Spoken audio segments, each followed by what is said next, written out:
افغانستان پر حملے کا اصل سبب جو میں نے دو بتایا نا، دو لڑیاں ہیں ان کے ایجنڈے کی.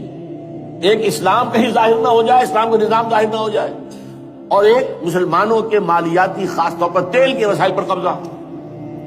اب افغانستان میں کیا ہوا ہے، یہ سارا معاملہ تھا اسلام کا راستہ روکنے کے لیے کہ یہاں تو اسلام ایک شکل دکھا رہا ہے اپنی، اور اگر انہیں موقع مل گیا یہ تو ایک ایسی ویلفیئر اسٹیٹ قائم کر دیں گے.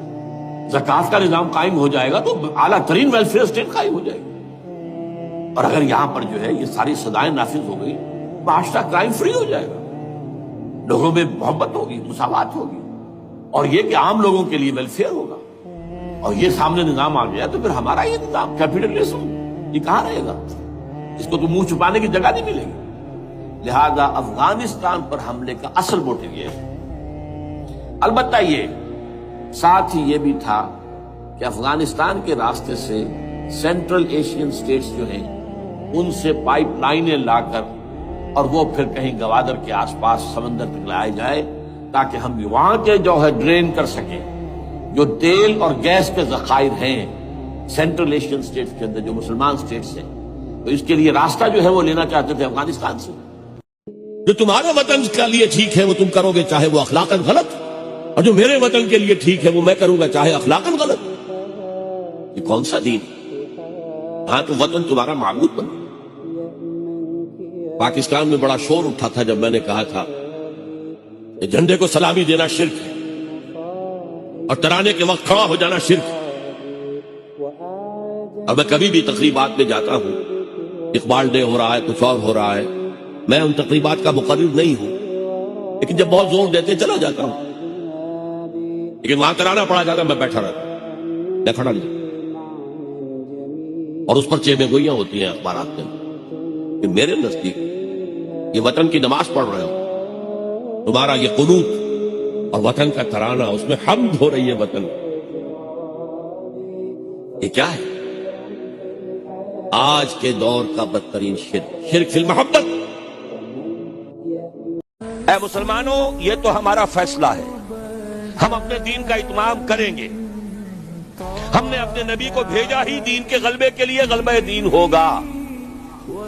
لیکن تمہارے ایمان کا کچھ تقاضا ہے. اگر تم چاہتے ہو آخرت کے عذاب سے بچنا، اگر تم چاہتے ہو جنت کا داخلہ، تو تمہیں ایک کاروبار کرنا پڑے گا. یا ایھا الذین آمنوا هل ادلکم علی تجارۃ تنجیکم من عذاب علیم تؤمنون باللہ ورسولہ وتجاہدون فی سبیل اللہ باموالکم وانفسکم.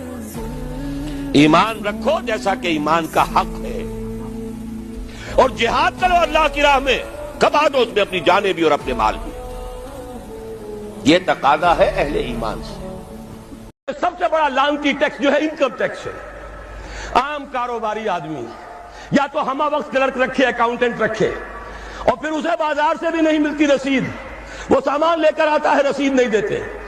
اب وہ جاتا ہے انکم ٹیکس افسر کے سامنے، بھیگی بلی بنا کھڑا ہوا ہے، جھوٹ بولے، جھوٹ حلفیہ بیان دے، رشوت دے، اکاؤنٹنٹس کو دے، انکم ٹیکس آفیسر کو دے، چھوٹ جائے گا، جان بچ جائے گی. اور اگر جھوٹ نہیں بولے گا اپنی بساط الٹ دے. لہذا تقریباً سب کے سب جھوٹے ہو گئے، جھوٹے حلف دیتے ہیں.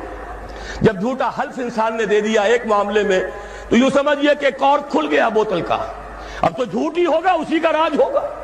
یہ سب سے بڑا ملعون ٹیکس ہے کہ جس نے ہمارے ہاں صداقت کا، دیانت کا، امانت کا جنازہ نکال دیا. اور یہ سب کچھ کیوں؟ اس لیے کہ جو اصل آمدنی کا ذریعہ ہے وہ تو ہم نے جاگیرداروں کو دے رکھا ہے. ان کے محل سج رہے ہیں، ان کے بڑے بڑے بنگلے ہیں، ان کے عیش ہیں، لیکن یہ کہ ان کے لیے کوئی ٹیکس نہیں ہے.